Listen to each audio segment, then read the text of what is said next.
Welcome to One on One. I'm Greg Bassett, your host from the Salisbury Independent newspaper. I'm quite an actor here in the studio. Every week I pretend to really enjoy the people that come in here, but the fact is I only look forward to one interview a year, and that's with this man, my mentor, my hero, Phil Tilghman. Welcome, sir. Wow, what a lead-in. Is it good? Goodness gracious. I rehearsed that one in the mirror this morning. Well, thank you. Thank you very much, and it's great to be here. And let me start. Let me start by saying you're doing a great job with this one-on-one. Thank you. And I hear compliments all the time. Thank you. And usually it's, Phil, I miss you on TV, but Greg Bassett's really done a good job, you know. But anyway, you have some great guests. Well, someone actually said to me in the Acme the other day, said we learn more from you when you're doing the show than when Phil did the show. Probably. Now, is that an insult or a compliment? Well, you probably know more than I know. I think I talk about myself more. Maybe that's it. Maybe that's it. Yeah, it could be. Anyway, it's great to be here. Well, wherever I go, like the grocery store, at church, everyone, the only question I get is, how is Phil Tilghman? What is Phil Tilghman doing? So tell the world, they all want to know, how's Phil Tilghman doing? What is Phil Tilghman doing? I'm busy as all get out. I play golf 3 times a week. Right. I play gin rummy on Wednesday afternoon. I work out with a personal trainer on Monday and Friday. Fancy. I go to St. Philip's Episcopal Church on Sunday. That's pretty much my week. Yeah. And we're very fortunate that all 3 of our children live here in Wycomico County. Our oldest daughter teaches at Hebron, 5th grade, Kim, and Amy and her husband Brent own SVN Realty and property management, and then my son Pat, of course, runs Tilghman Oil Company. So they're here, which means almost all of our grandchildren are here. Now, I just talked to Frank Perdue about this. What's it like to have your son run your business? So what's it like to have your son run your business? Well, it's great. It's great because I don't have any of the worries. Yeah. Almost none of the worries. Does he ever ask you what we should do? I told him when I kind of retired, I said, I'll give you all the advice you ask for.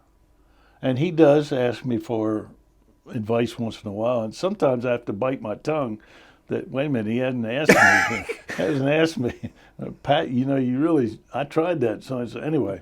Well, Frank used to complain that Jim never asked him anything. Probably didn't. Yeah. Yeah.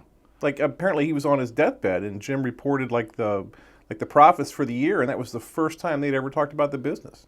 I didn't realize that. Yeah, that's what I heard. Oh, man. Well, what a institution that is. Yeah, it really is. For the Eastern Shore and for the state of Maryland. Sometimes we tend to take it for granted.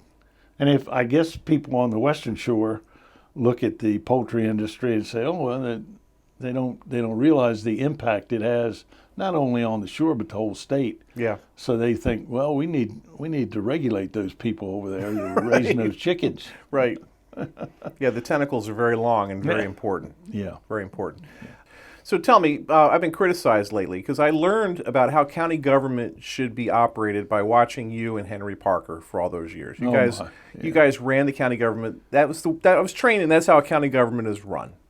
And the county government doesn't seem to be run that way anymore. So I was just wondering what your thoughts are on how things are going with our county government, our charter system. Well, I think it's a shame, really, where we've come. But we have the opposite in full view with the city council and the mayor, and how they get along and how they've united in a plan for the city. And I mean, there's certain, the county is doing some good things. There are good people working for the county, and I bet you everyone, the county executive, his staff, and the county council all have good intentions. and but sometimes egos get in the way.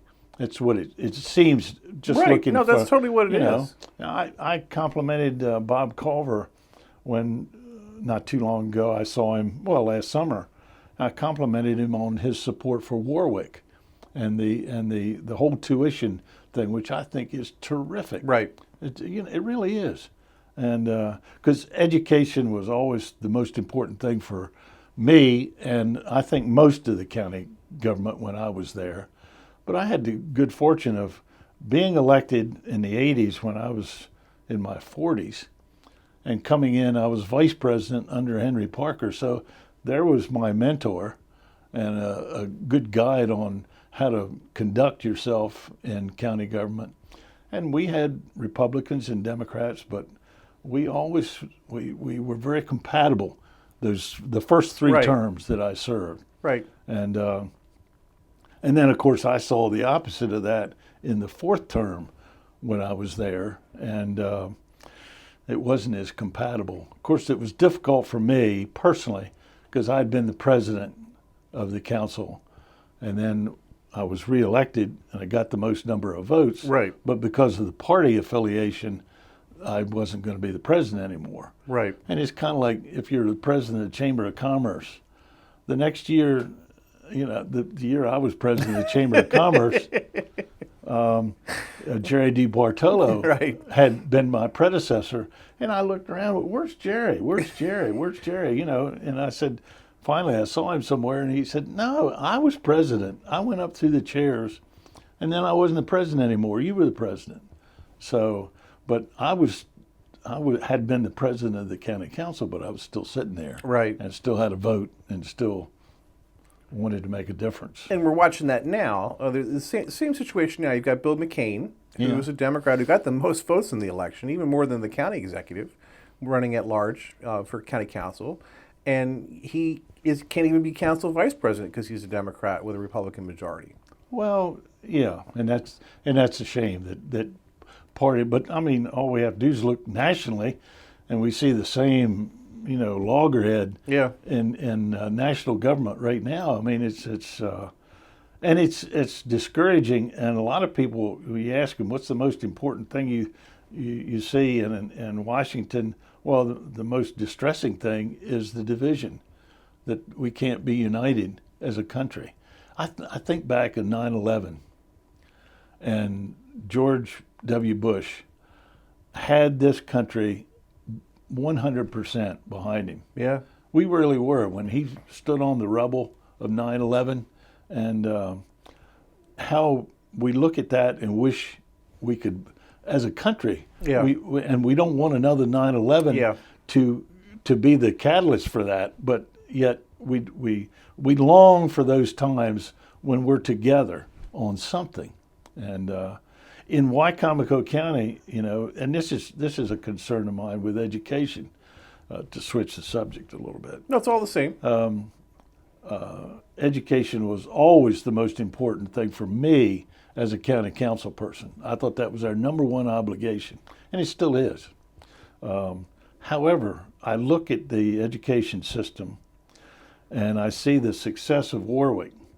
If you ask any politician or any person in Wycomico County, what are you proud of about Wycomico County? Warwick Community College.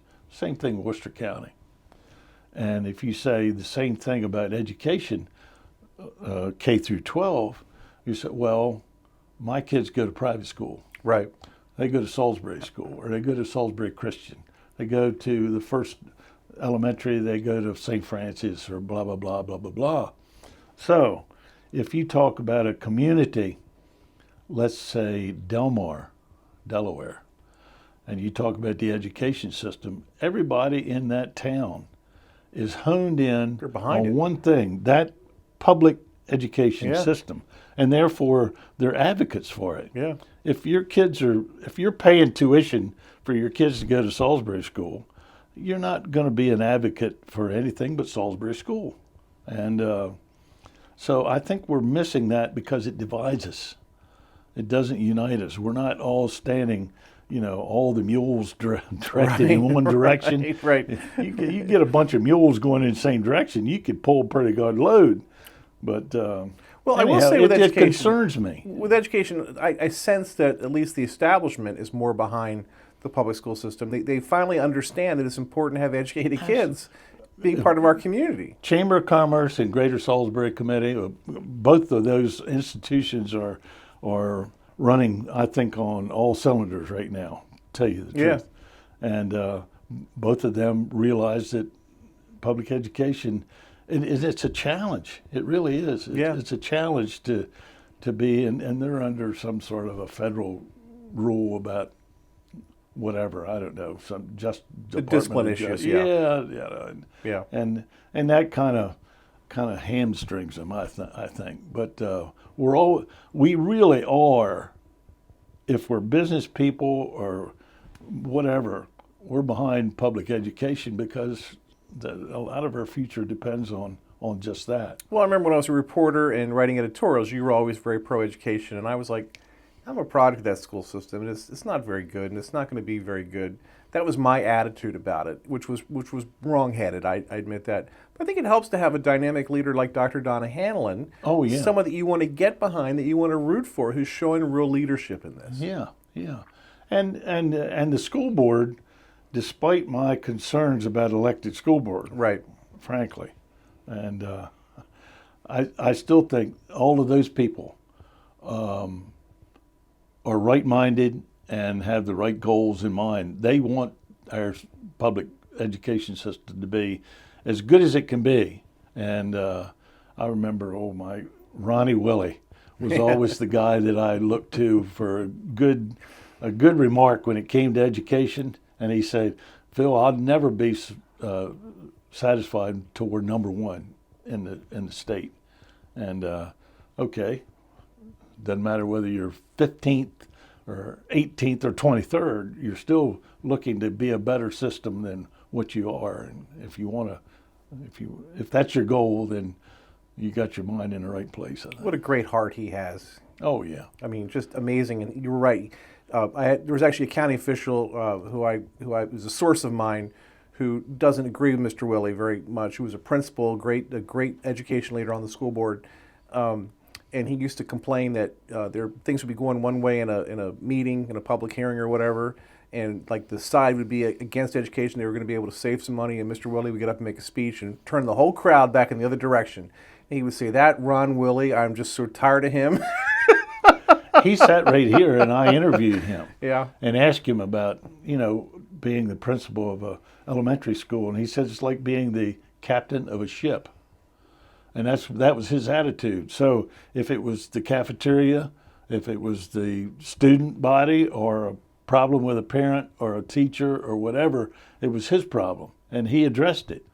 So, we all wish the county well. There's some good things that have happened. For somebody who lives where I live in Centennial Village, who just saw the county redo Rockawalking Road from Route 50. Right. All the way to Pemberton Drive, right. And I told 2 or 3 of the representatives, elected officials, I said, thank you for doing that, because they fixed the drainage and they did a terrific job. And well, they had to, because that drainage from that road was part of what happened with that dam on Nanticoke Road. Yeah. That bad drainage. Right. But anyhow, so the county roads is going well.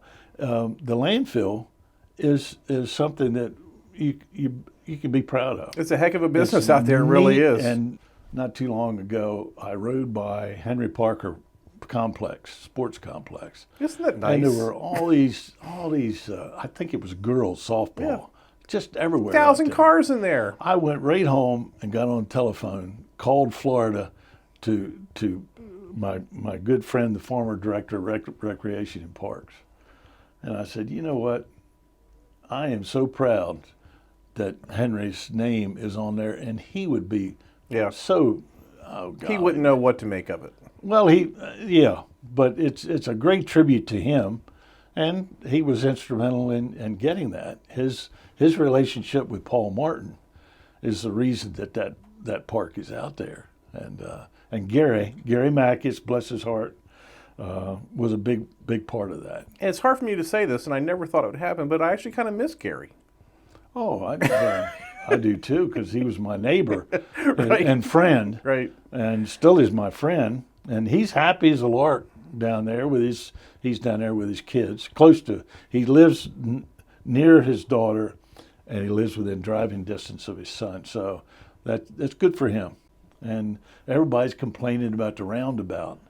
I play gin on Wednesday afternoon. The gin I bet they could talk about that all day. That damn roundabout is not going to work, blah, blah, blah. I said, wait a minute.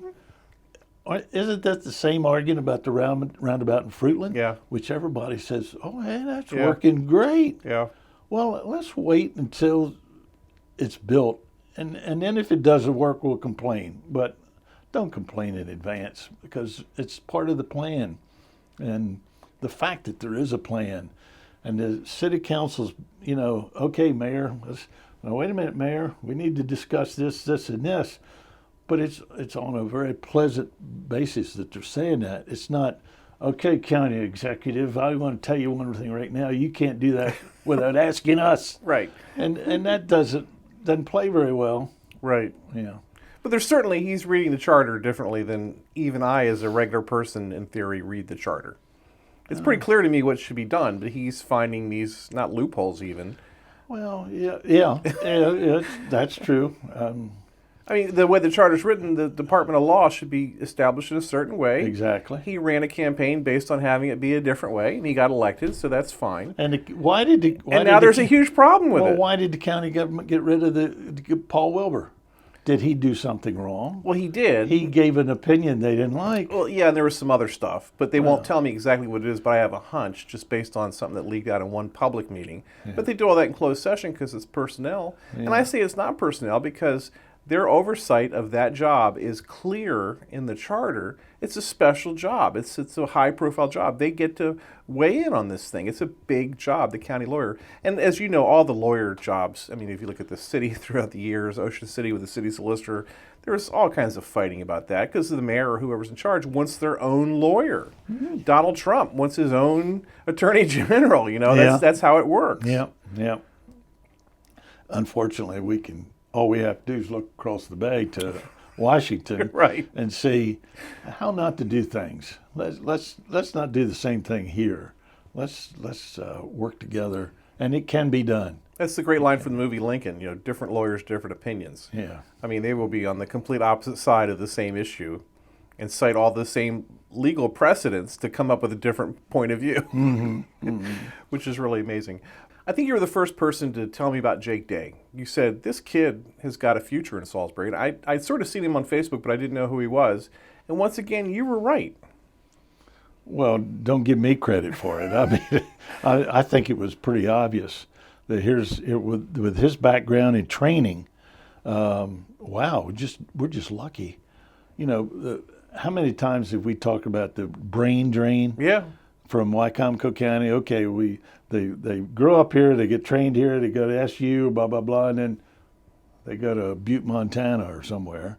Here's a local guy who's still here, and thank goodness that he's here. And that goes for a lot of that age group. My son and my 3 kids are all here, thank goodness, for grandparents.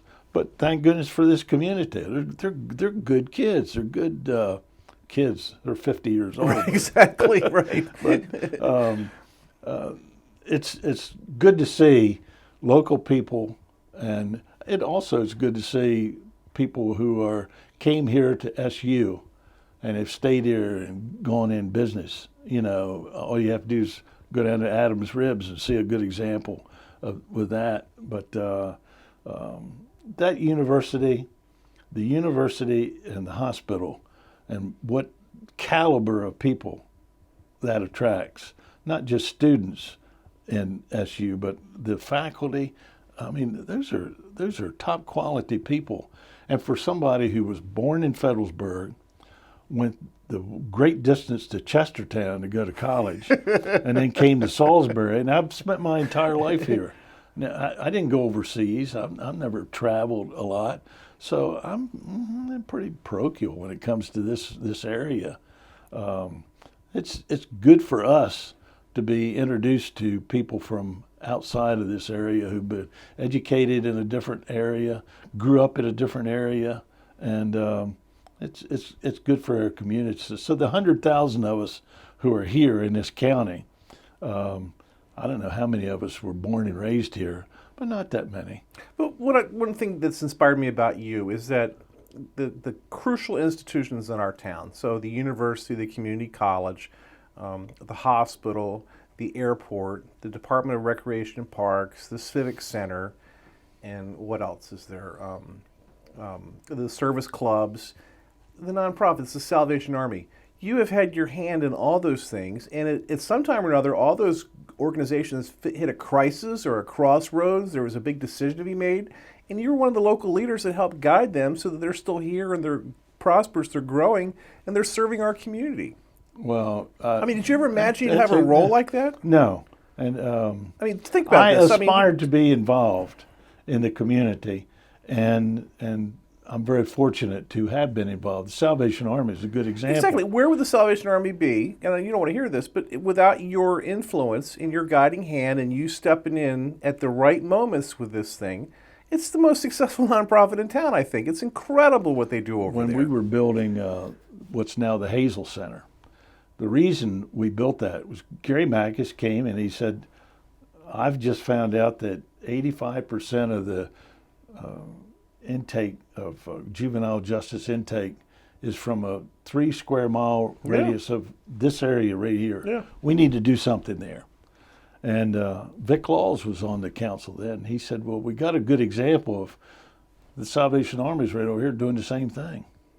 So anyhow, we Renzelo Foxwell, bless his heart, and I were the chairman of the fundraising. So my job was to go with Dick Hazel, Sam Seidel, Dick Hazel, and I went to pick up Frank Perdue at his house as scheduled. Got in his Mercedes and zoomed across to this site. And Mitzi was in the car with us. And he said, what do you think, Mitzi? Frank, this is a wonderful location, blah, blah, blah, blah, blah, blah. And he said, Phil, what time do you open your business in the morning? I said, 7 o'clock. He said, 2 minutes after 7, I'll give you a call. So I go into my office and vacuum the floor and dust it because he's going to call me on the telephone. Right. You know, Right. He's like the Pope. Right. So he could, 2 minutes after 7, he called. He said, I'm writing a check with a lot of 3s on it. I said, Mr. Perdue, I really want to know how many 3s are on that check. He said, it's $33,333.33. It's the first of 3 checks that are coming to Wow. made out to the Salvation Army. Wow. But your address. And I said, well, you do need to understand something. What's that? I said, you're going to have to add a penny to one of those checks to make it come out to $100,000. And I won't use his exact words, but he said, you SOB, it'll, with a smile on his face. And the last check he sent me, there was a note on there, and he said, you SOB, here's your penny. And I should have kept that note. You should have. I did not keep it. Yeah. I just forwarded the check to the Salvation Army. That was $100,000. And of course, Jimmy at the Perdue Farms had given $300,000. Right. So, And Mr. Hazel gave money. And then he put in $1 million Right.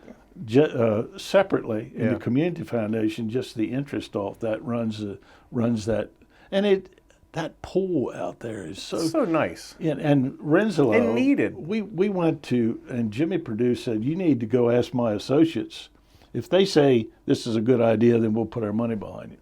So Renzelo Foxwell, who was the last principal of the Salisbury High School, and Dick Hazel and I and the commanding officer met with about 12 ladies over at the plant.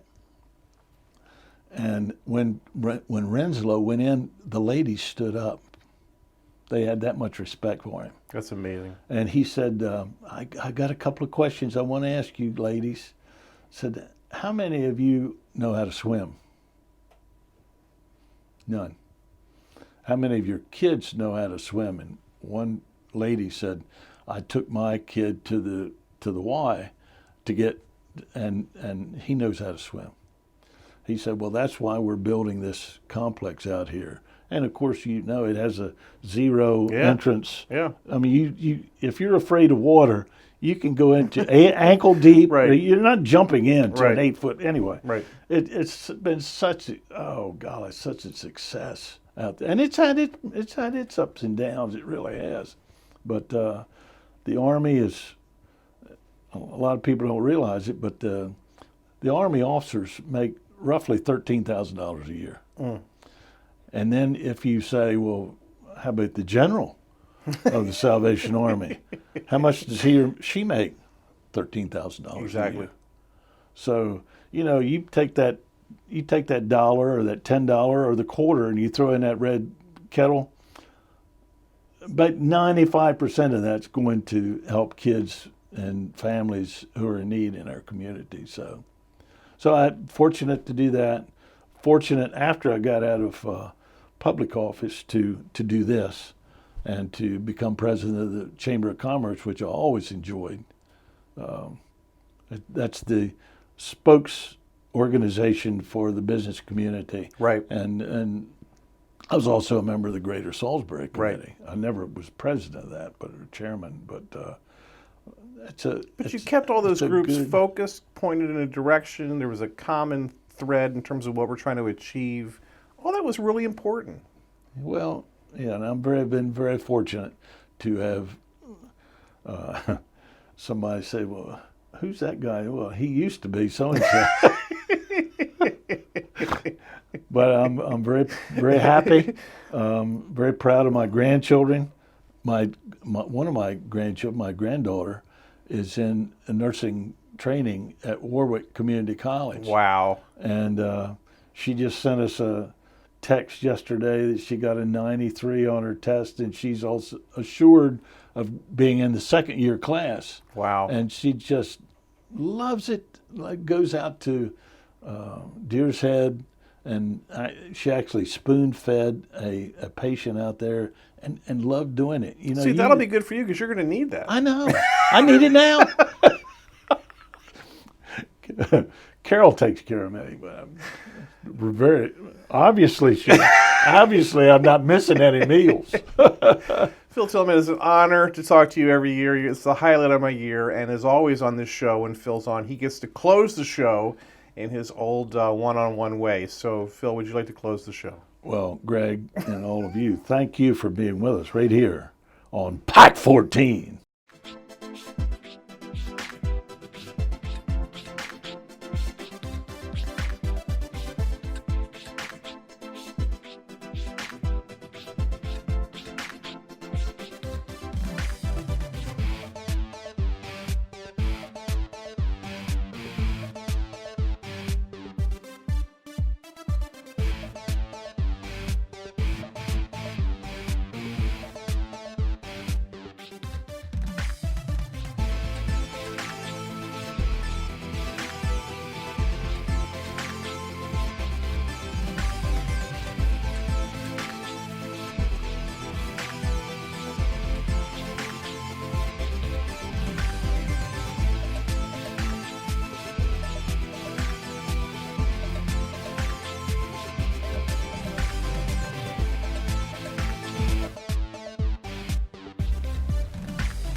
First Shore Federal is proud to support PAC 14 and one-on-one. We'd encourage every business to support PAC 14 and pick a program and support it, and let's make a difference.